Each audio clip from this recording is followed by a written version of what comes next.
CR101radio.com, podcasts, and more. 5.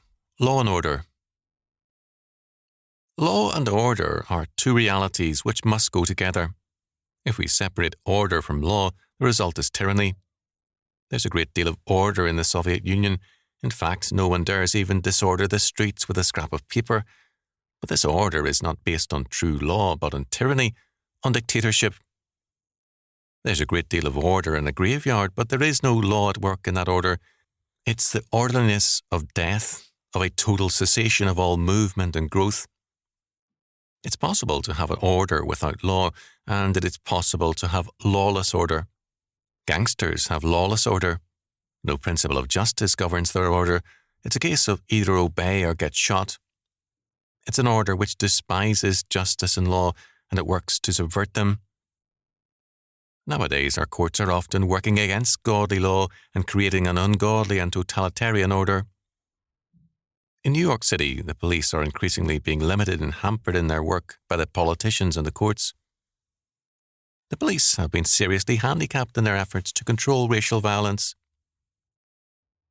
But on August 17, 1966, news dispatches reported that, quote, a city agency that used two notorious gangsters in an attempt to stem New York's recent racial violence even gave them letters of introduction so police wouldn't interfere. End quote. Gangsters can bring order to a community, but they cannot bring law. Communists have brought order to many countries, but it is the lawless order of dictatorship, tyranny, and the graveyard. And federal officials can bring order to farmers and to farm labour, but it isn't the order of law, morally based and religiously grounded. What the United States needs badly is law and order, godly law and order.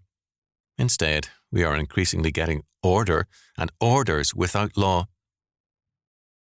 Our greatest danger as we face civil violence, planned rioting and revolutionary agitation is that order will be restored without law. Revolutionists have always staged public disorders to break down law and to lead people to demand order, any kind of order.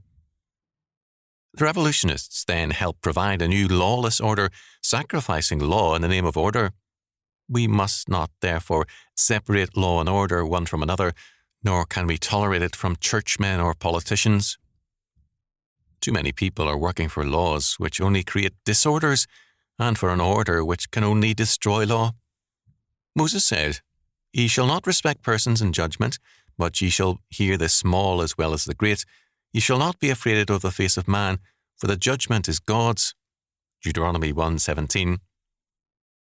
There is thus no law where there is any class legislation, nor is there any order except the order of tyranny. Is this what we want?